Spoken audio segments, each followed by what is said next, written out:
Good morning from me and my baby. It is 6:51. We've been up since 5:30. He fell asleep around 5:30 yesterday. So he... Oh, apple. So it was no surprise to me when he woke up. He woke up crying and tired, and he had a BB with some pain medication. We relaxed in bed. Ball. Up until a little while ago. Is that your ball? Oh, it's Aiden's ball. Cousin Aiden's ball, but he'll let us play with it for a little while since he's sleeping. But yeah, I think he's doing a little bit better. Yesterday, Raymond said that when he had fallen asleep on him, he had a fever and was just really, really tired. And he hadn't napped all day. So hopefully today is a little bit of a better day for him. And yeah, eating some yogurt with some granola and some kiwis. So that should be exciting. He has some cereal squares, which he saw in the pantry and really wanted. Baby, don't touch it with the eraser. He has an apple crisp. Nothing really seems to be getting his attention though. Uh-oh. No, that's not a fork. Good morning, everybody. Block. Watching the Phantom of the Opera and listening to it more like it. I'm not really watching it. I'm playing with this little guy. Blocks. And cars. Thank you.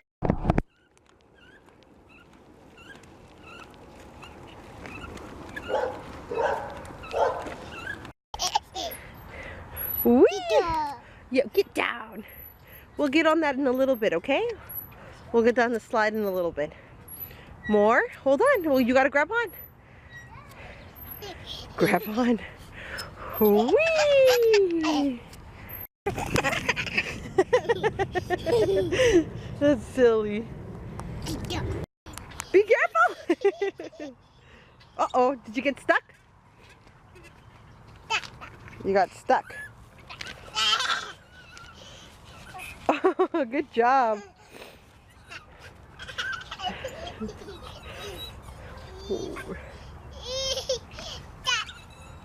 Where are you walking to? Whoa!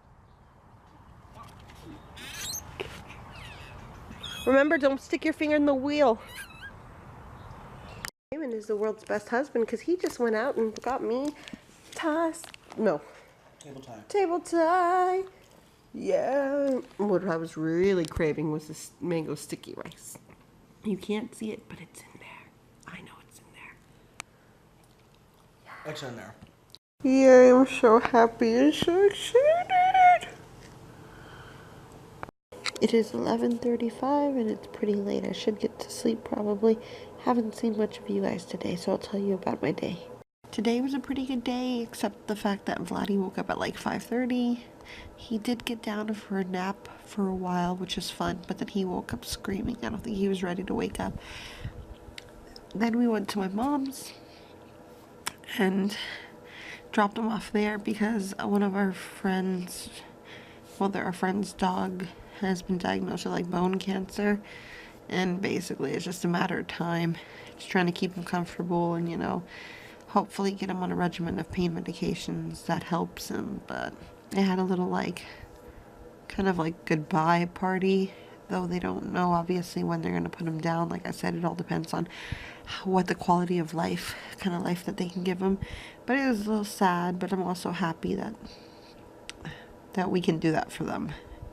It's funny because some people will say like, oh, it should just naturally happen, or you should just let them go naturally. And for whatever reason, when people think naturally, they automatically think it's peaceful. And sometimes it's not.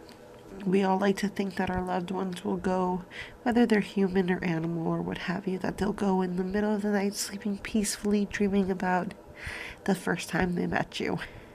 And the sad thing about it is that it doesn't happen that way. Like with my dog Sinclair, a dog I put down a little bit before I started vlogging. It was literally from one day to another. I found out that he was in like stage 3 of kidney failure, and the doctor had only given me anywhere from 4 to like like 12 months for him to live, and he had ended up being with us on like a little bit more on the higher side. I think he was with us for 6 more months after his initial diagnosis, but it was rough. It was bad. I literally watched him waste away, and that was sad. And till this day, I sometimes wonder if I had let it go on too far, because he got really skinny. He wasn't eating anymore. He at one point was going blind from an entirely different issue that he had. Was also, I think, going deaf, and just was becoming incompetent as far as like bathroom wise. And it was just sad. And he could have gone like that for a few more months, I'm sure, before his body gave up. Because, I mean, he was pretty much born with a congenital like kidney disorder. They don't know what it was, but the doctor thinks that he was basically born with bad kidneys, and his body had been just dealing with it this entire time until he couldn't deal with it anymore. And I mean, if he had lived, 3-4 years with me without any problems, like how much longer would he have lived in such a bad state? So, it sucks, and at least I'm thankful that as far as our animal companions go, that we have the ability to, let them go if need be. It sucks that we don't have something similar to for humans, because, I mean, I've heard horror stories of people literally watching their loved ones, whether it's their wife or their spouse or their husband or their mom or whoever, just like literally wither away into nothing in some of the most painful ways, and they can't do a thing about it. So that sucks, but that's an entirely different topic for an entirely different day. And as you guys saw, we had table Thai. I enjoyed my food. Raymond didn't. He's asleep right now. He doesn't feel very good, because at my mother's house she made us chilaquiles, which were delicious but very, very spicy. Raymond doesn't like spicy to begin with, and I can't even believe he ate as many as he did, but it was really hot. Like, the food was so hot that at one point tears were coming out of my eyes and I couldn't even feel them, and I was unaware. But that is how hot it was. But so his back is hurting him a little bit, but I'll let you guys go. I'll see you guys tomorrow. Hopefully I get some good sleep. Hopefully Vladi stays asleep until his normal time. I hope you guys like today's vlog. I will be a little bit more proactive in vlogging tomorrow. Raymond has a dentist appointment and I have a doctor's appointment, but aside from that, it should be a pretty chill day. So we will see you guys tomorrow. I hope you guys like. If you did, like, comment, subscribe, and like I said, we'll see you tomorrow. Bye.